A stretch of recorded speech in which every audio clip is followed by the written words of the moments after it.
叶丸在一旁沉默，他当然希望皇帝陛下可以命朝廷对隐于黑暗中的范系势力进行最彻底的打击。然而这几年的时事变化让叶丸清晰地感觉到，那个名义上归隐的小范大人对南庆，对整个天下拥有怎样的影响力。在眼下这种局面将要清洗对方，基本上是不可能的事情。坐在大青马上的李承平忽然叹了一口气，说道：朕知道你想说什么，不用说，朕自幼跟着先生学习，知晓先生是一个什么样性情的人，母后也绝对不会允许朕有旁的想法。他转头看了叶丸一眼，心想，在朝廷里大概只有这位才是最有能力辅佐朕的忠臣，至于先生，他又怎么可能来辅佐朕？只求他不要再闹出什么大事来便好了。有些不甘吗？还好。李承平坐上龙椅已经很久，可心底深处依然残留着少年时对范闲的忌惮、害怕、感激以及崇拜。这种情绪很复杂，所以他此时的目光也很复杂。透过官道旁的青树，看着东南美丽的春景，悠悠说道：没有先生，朕也不可能坐上这把椅子。除了朝廷里的文人官员依然对于范闲这个名字保留着强烈的杀意，其实天下的百姓对于范闲并没有太多的愤怒。那些普泽民间的事物，凳脚、堂上，处处刻着一个大大的杭字，杭州会的杭。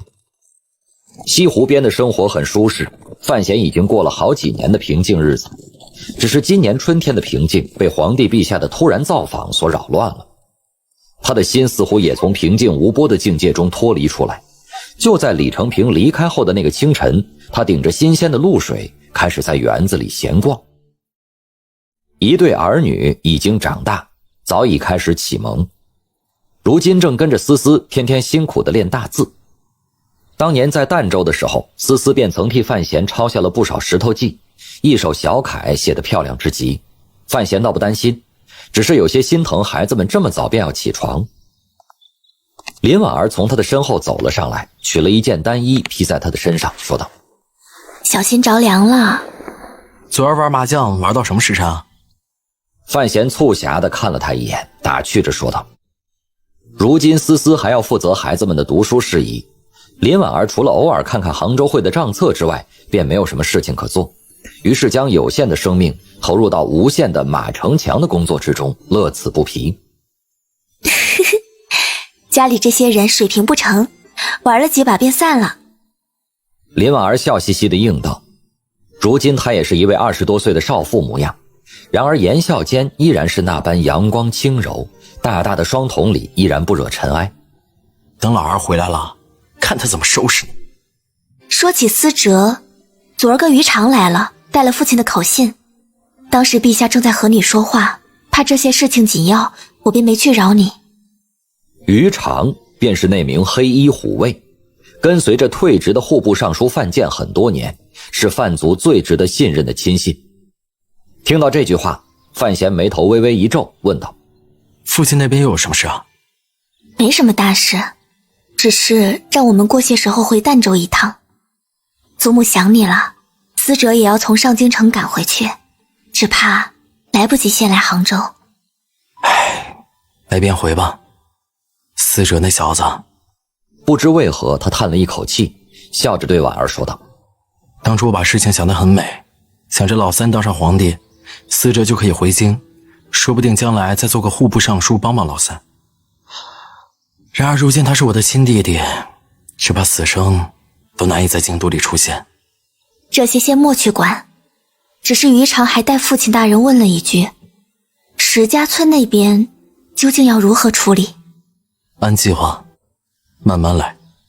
范闲的笑容渐渐敛去，平静而严肃说道：朝廷既然知道了，那何必再遮掩太多？老三这孩子说话依然像小时候一样不尽不实，明明心里担心的要命，却是不肯把话点头。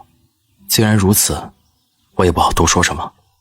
说到陛下，这2天你对陛下的态度可真是有问题，没注意到夜晚那张黑脸。虽说你与他关系不同一般的君臣，但如今他毕竟是皇帝陛下，至少面上的功夫总要做到吧。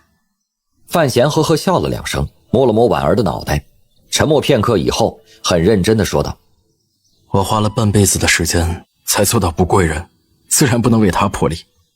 是的，在如今的天下，无论是北齐那位皇帝，还是南庆这位皇帝，范闲在他们的面前都不用下跪。若他下跪，只怕这2位皇帝反而会陷入某种猜疑的情绪之中。老三已经大了，也该有自己的想法了。夫妻2人走到竹林深处，向着远方的那处白石凸起处行去。一面走，范闲一面说着，唇角不自期地浮现出一丝复杂的笑容。去年老戴被他赶出了宫去，还不是因为我的缘故。老戴留了一条命下来，也算是老三给我一些面子。侯继常也被他提起来用了。范闲穿过竹林，站在那白石堆砌而成的凸起前，静静说道：这却是不行的。话语虽然简单，却流露出了一丝不容置疑的力量。林婉儿怔怔地看着他的侧脸，并不认为夫君这句干涉朝政的话有多么的不可思议。在庆帝死后的这些年里，那些与范闲相关的力量似乎全部被朝廷抄没打散。然而真正了解内情的人都知道，一旦范闲愿意，他依然可以动用极为强悍的力量。老王头虽然退了，子越还在京里办事，这件事情就交给他去做。你不是一向不想干涉京都朝局，为什么此次却要这样做？难道你不担心激怒了陛下？事涉继承，这是陛下在试图激怒我。至于朝堂上的事情，我本来就没有资格去管。然而如果他试图一步步试探我的底线，我不介意把底线摆得更向前一些。范闲看着妻子说道：我比你更了解老三，老李家的小子没一个简单的。说完这番话，他回头静静地望着那片白石砌成的凸起，实际上那是一座坟墓，陈萍萍的坟墓，被他设在了山清水秀的西湖边上。